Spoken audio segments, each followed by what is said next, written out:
इससे पूर्व के वीडियो में हम आधुनिक काल में भारतेंदु युग की बात कर रहे थे। भारतेंदु युग को पुनर्जागरण का काल भी कहा जाता है।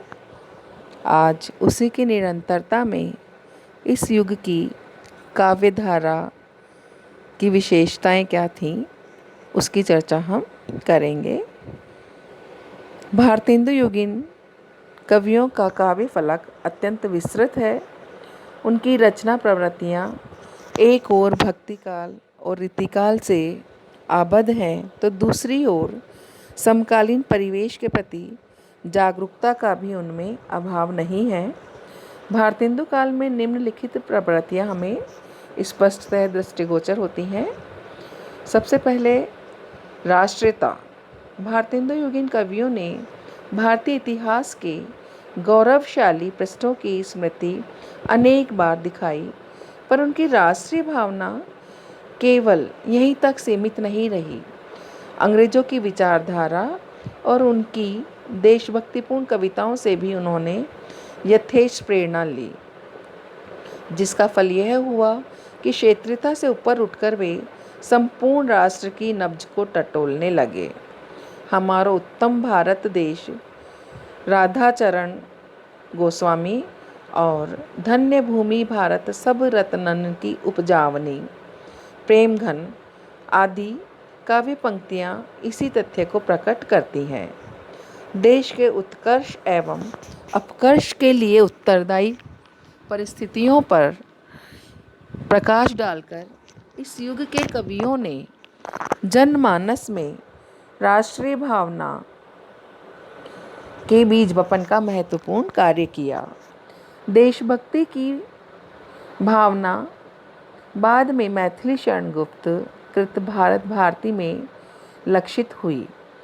उसकी प्रेरणा भूमि भारतेंदु, प्रेम घन, प्रताप नारायण मिश्र, राधा कृष्ण दास आदि की कविताओं में ही है।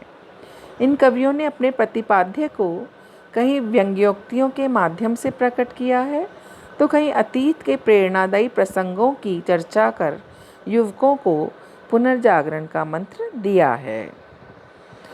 सामाजिक चेतना।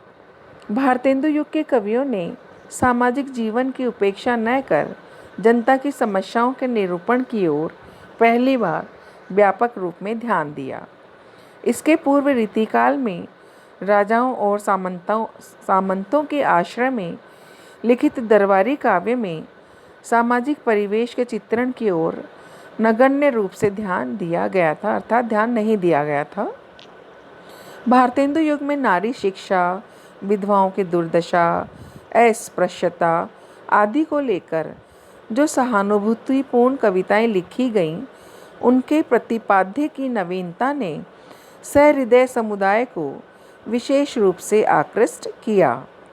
इन समस्याओं को रूपायित करने के लिए कवियों ने एक ओर मध्यवर्गीय सामाजिक परिस्थितियों का चित्रण किया, तो दूसरी ओर रूढ़ियों का विरोध करते हुए विकास चेतना की आकांक्षा को भी अभिव्यक्ति दी।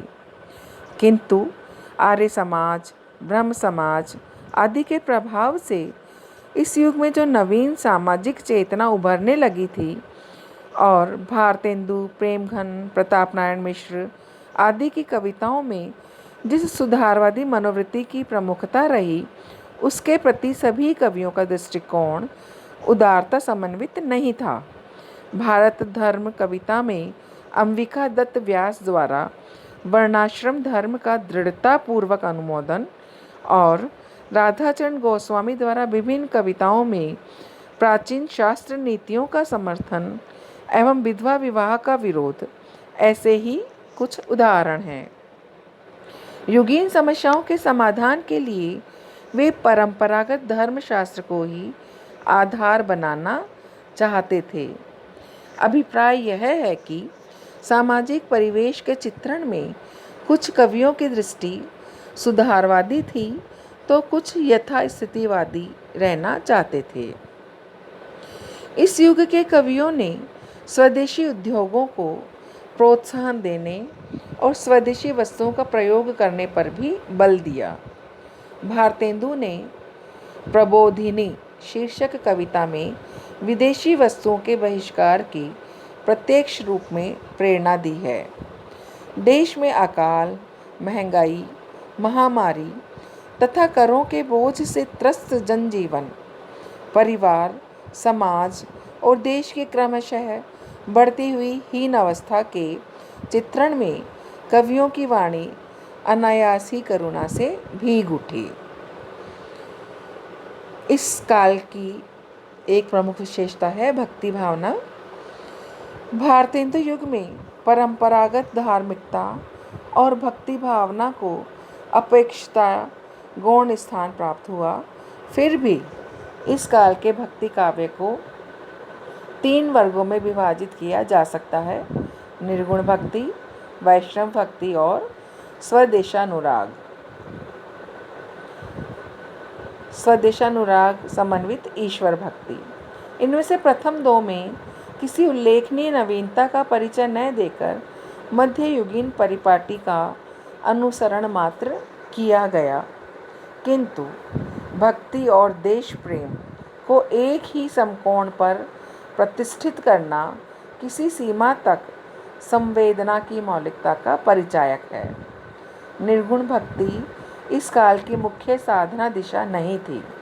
फलस्वरूप कुछ कवियों ने परंपरा के प्रभाव स्वरूप संसार की नश्वरता, माया मोह की व्यर्थता, विषयासक्ति की निंदा आदि विषयों पर तो उपदेशात्मक विचार व्यक्त किए हैं, किंतु ब्रह्म चिंतन और हठयोग जैसे विषयों पर काव्य रचना इन्हें अभिष्ट नहीं रहा।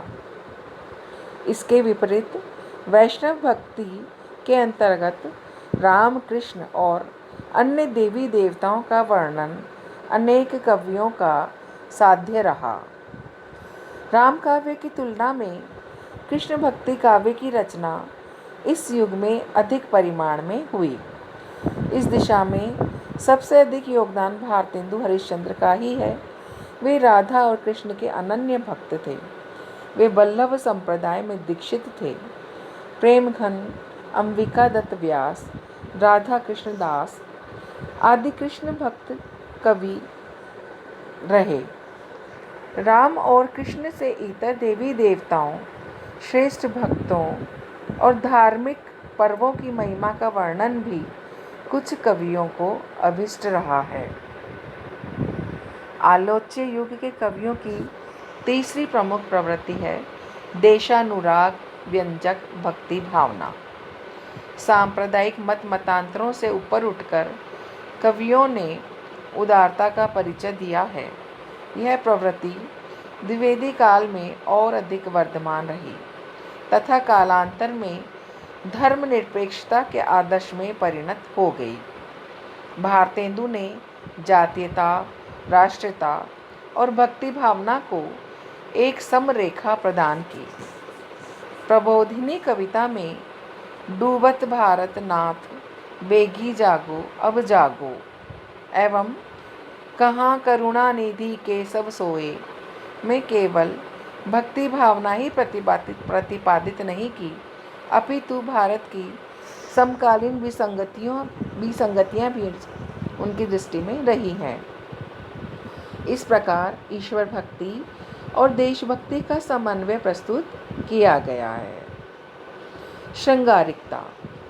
भारतेंदु और उनके समकालीन कवियों ने इसको काव्य की आत्मा मानकर, इस रस को काव्य की आत्मा मानकर अपनी रचनाओं में विविध रसानुभूतियों का भावन किया है, जिनमें श्रृंगार रस प्रमुख है। प्रताप नारायण मिश्र के अतिरिक्त प्राय सभी प्रमुख कवि श्रृंगार वर्णन की ओर उन्मुख रहे हैं। भारतेंदु ने प्रेम सरोवर, प्रेम माधुरी, प्रेम तरंग, प्रेम फुलवारी आदि में भक्ति श्रृंगार और विशुद्ध श्रृंगार दोनों का समावेश किया है। प्रेमधन की युगल मंगल स्तोत्र तथा वर्षा बिंदु भी इसी प्रकार की रचनाएं हैं। इतिवृत्तात्मकता। इस काल के कवियों ने विभिन्न सामयिक विषयों पर फुटकर पद एवं कविताएं लिखी। जिनमें विचार और अनुभूति की गहनता नहीं है। कहीं कहीं मात्र तुकबंदी का प्रयास दिखाई देता है। बहुत सी ऐसी उपदेशात्मक एवं सुधारात्मक कविताएं लिखी जिनमें इतिव्रतात्मकता है। इसी के परिणाम स्वरूप या कहें कि प्रतिक्रिया स्वरूप छायावाद का जन्म हुआ। इस काल की कविता की भाषा ब्रजभाषा है और गद्य क्षेत्र में खड़ी बोली का प्रयोग हुआ। भाषा संबंधी बड़ा विवाद खड़ा हुआ जो द्विवेदी युग में जाकर के सुलझा। इसी प्रकार से इस काल में परंपरा से चले आते हुए सवैया, रोला, छपैया, कवित्त आदि छंदों के अतिरिक्त लोक प्रचलित छंदों, लावनी, कजली आदि का प्रयोग हुआ है।